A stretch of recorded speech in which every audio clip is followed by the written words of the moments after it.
Welcome back, guys. Today, we're going to check out the world's weirdest parents, aka my parents. I think everybody's parents are a little bit weird, but let's go check out the world's weirdest parents, right? I'm excited. Give this video a big huge thumbs up, and thank you for 162,000 subscribers. You guys are the best. And let's go check out the world's weirdest parents ever. Tonight on 2020. Oh God. Parents like these. Mothers who have kids, then decide they don't want to be around them. I don't have to get them to brush their teeth. I don't have to be up until 11:30 to do their homework. I don't. They're kids though, like you have to like take care of them and like miss that. Help them. But You're what do their their mom. children miss? Do you love your children More than anything. more than yourself? Should a mother love her children more than herself? Moms moving out. Plus, mothers and daughters fighting it out. This teenager wants to have her baby. She says her parents want her not to. You had talked about trying to slip her some kind of an abortion pill. It was more of a joking type thing. A showdown that What? leads to court. He said, "Our daughter is suing us." The war at home. Oh my God. Mortified by mom in a two-piece? Dad in silly shorts? You ain't seen nothing yet. Oh My my. life revolves around her boobs. The ones her mother keeps implanting. And this kid says, your mom has big boobs. It's so weird and awkward. I'm not gonna change this part of me. Can't live my life trying to please you. Mother of the year? And dads, we didn't forget you. Just in time for Father's Day. Leaving your child alone in a stroller in the splash zone at SeaWorld? If you're that stupid, I want you caught on tape. Child's Play. Tonight with parents like these. This looks really interesting, not gonna lie. Our Not parents gonna always lie. embarrass us. That dad is not so like bad. that. Here's Elizabeth Vargas and David Muir. Good evening. They were harsh words. I hope she rots in hell. But those are the words from a daughter whose mother just resurfaced after Jeez, intentionally man. disappearing, leaving her daughter for more than a decade. And it made us wonder, with parents like these. David, most people think it's the greatest taboo of motherhood, voluntarily leaving your children, taking a time out that can stretch into years. But the moms I met are convinced that what they have done is making them even better mothers. You take a look and decide. Mother of the Year she isn't. 11 years ago, Brenda Heist dropped off her 8 and 12-year-old children at school and then vanished. In news reports, her grieving family That's said they assumed ridiculous. she'd been kidnapped or murdered. It was tough. I mean, every prom, my brother graduated from high school and college. I graduated, and she wasn't there. But last month, Heist finally reappeared, looking worse for wear, and made a stunning admission. She had abandoned her family on purpose. It's the rare extreme of a mom gone AWOL. The reaction? Widespread revulsion. Don't judge, says Mom Talia Liera. She's no Brenda Heist, not even close, but she's faced similar scorn for deciding to live apart from her children. I had a lot of shame because So of weird. the way that we think about what mothers should be. That they would never leave their children. Some people think that. Talia is a so-called You're not non-custodial supposed to leave your mother, children. a mom without physical custody of her kids.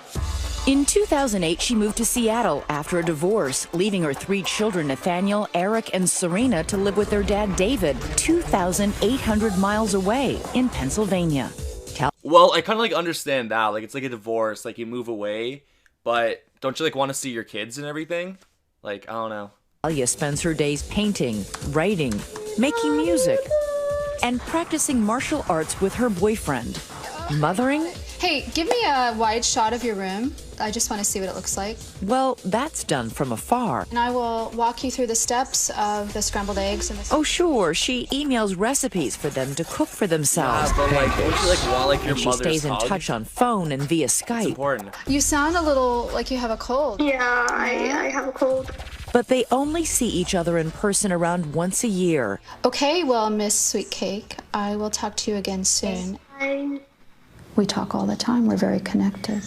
And that's as good as being there. I can't answer that it's as good as, it's just different. I know a lot of people listening to this will want to know, do you love your children Absolutely. More than anything. more than yourself? Should a mother love her children more than herself? Star startling as this may sound, there are an estimated 2.4 million non-custodial mothers in the United States. Many of these mothers are heartbroken by the loss of custody. But some moms, like Talia, give up custody voluntarily. Author Rana Reiko is also a non-custodial mother. That is her teenage interesting. sons were 3 and 5 when she and her husband divorced. Since then, she sees them for 4 to 5 hours, 3 days a week, an arrangement she initiated. They come over after school, they stay until bedtime, and then he comes to pick them up and they go home to bed. Rana is brutally honest about why she made her decision. I never wanted to be a mother initially. I realized it's her decision, though. that I had kind of fallen into this role that I had never intended to fall into. Rana wanted to devote herself full-time to her writing, not to her children. She is the rare mom to admit that she does not pine for the daily grind of parenting. I don't have to get them to brush their teeth. I don't have to be up until 11:30 to do their homework. I don't miss that. Talia has a different reason for leaving. She says really post-divorce weird, conflict between her and David was causing enormous stress for her and the kids, and that leaving, while a wrenching decision, was the only way to ease the tension. Why so far away? Why did you have to move 3,000 miles away? At that point, was it 10 miles or 3,000 miles or 3 million miles? That's like another thing. Like, she didn't go like across the street. She didn't go across the city. She moved 3,000 miles away from her children, and she has like all the right to do so. But I kind of feel sorry for the kids because like being that young, like you need like your mother's hug, and like I think they're very important. Really wouldn't make any difference. Well, because at 10 miles you could still see the kids and be a presence in their lives. Yeah, right. yeah. But in order for the conflict to go away, there had to be a certain distance. David says there was no conflict, and he says Talia's sudden transformation from stay-at-home mom to West Coast bohemian was astonishing. I'm completely surprised even to this day. And his friends? They were shocked. It's like, how could a mom leave her children like this? What got into her? But she has a spiritual connection with them. Yeah, I could just like pet you.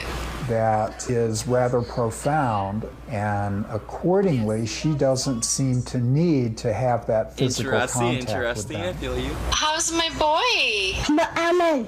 Complicating matters further, Talia's youngest child, Eric, has Down syndrome. Their longest time apart was more than 2 years. Kisses with mom? Well, a computer will have to do. You have a special needs child. Did it make you think that you owed it to him to be there for him? Eric is the kind of child that connects to whomever he's around. It sounds strange to say this from his mother, but people are kind of interchangeable to him. And I could tell from how he is that he will have a wonderful life, whoever he's around. Talia has been called selfish, irresponsible, and delusional. Rana has been called worse. I got death threats. I got people telling me that I am evil, that I'm worse than Hitler, that I'm human garbage. Some mothers would say your decision to leave was putting care for yourself ahead of care for your children. I think that better women make better mothers. When you love and know yourself, then you can be a better mother for your children. But how are you being a better mother 3,000 miles away? Because I'm in touch with who I am. I know, but how is that benefiting them? It allows me to make choices for my children from my heart rather than from what I think society tells me about what a mother should be. I've never seen him play his drums. Oh, really? You haven't? No, I don't think I have. You chose to be a mother. Aren't you now just abdicating that responsibility and saying, well, I don't want to sacrifice anything? Shouldn't mothers sacrifice for their children? I think no mother should have to completely sacrifice. I think to sacrifice your own wants and needs and desires for someone else's life, what kind of a message is that sending your children? You brought your children into this world, though. You know what I mean? Like, you really, you have to take care of them. Like, I understand, like, her decision to, like, move far away, and she's still, like, communicating, like, with her children, but you do have to take care of your children. You have to do it. And David's doing most of the work, in my opinion, because he's like Here's a surprise. Not only is her ex-husband David satisfied with the arrangement, I think it's been great for the family, from my standpoint. Talia's son Nathaniel supports his mom despite the distance. Yeah, it's difficult, but no, I'm not going to grow up hating her and never speaking to her again. I think my mom's a good mom, even from far away. That's nice. But for I like 11-year-old Serena, who was only 8 when her mom left, the emotional toll is palpable. When I was growing up and my mom lived with us, then I have like a lot of happy memories. Serena saves every memento from her mother. These are some Christmas wrappings that I saved. These are like my birthday cards and stuff. They're kind of like really special nice. Since we don't get to see her a lot. And she's become a surrogate mother for Eric. I make Eric's lunch and I feed him breakfast. Sometimes I am actually kind of angry with her that I don't have a mother to do what a mother does. In her blog, The Better Mothers Project, Talia defends her decision with her message that there is not only one right way to be a mother. Rana agrees. She says she has managed to have it all, an award-winning book and a close relationship with her sons. I think if I was a man, then none of this would be an issue. People have this idea of what a good mother is. I feel you. If she wasn't a man, if she was a man, it wouldn't be an issue. I kind of see like how like the role of like a mom to always be there, be a stay-at-home mom, you know what I mean? That's like pretty common. So like when a mom moves away, it's like crazy. And I contradicted myself before, but I do see like what she's saying. Like if like a man moves away, like he's just like whatever. I kind of I kind of see like where she's talking about. I don't fit that mold. But I still feel kind of bad for the kids not have of like their mom divorced dad. there physically. It's been a while since I've seen your face. Yeah, it has. Talia has lived apart from her children for 5 years now. We checked in with Serena just last week. She is 13 years old now and says adjusting to life without mom has become easier. Our relationship is really a lot closer than it was before. We've talked about like relationship problems and, you know, what's going on in the girl's body and, you know, all that stuff. On the last day of 8th grade, he's gonna ask her out because that's the first day. And I just, you know, I really love my mom a lot. But Serena's vision of her future life as a mother? As a mom, I never want to be apart from my children. I want to make that perfect family that she was never able to do. I want that really badly now. Mama loves you. Bye. So what do you think about these mothers who move out? Let us know on Twitter using the hashtag ABC2020. We'll be right back. Next. Alright, if you guys want my opinion on this whole situation, I would say that nothing beats like the physical touch, like a Skype call or like a phone call or even like writing letters to like another person. I always feel like being like there in person, physical connection is always better than Skype or like mailing, in my opinion. So of course they miss like their mom, but they have like a good system where like they like Skype every day, every other day, whatever. I think that's really important, and I'm not mad. They could do whatever they want. That's cool.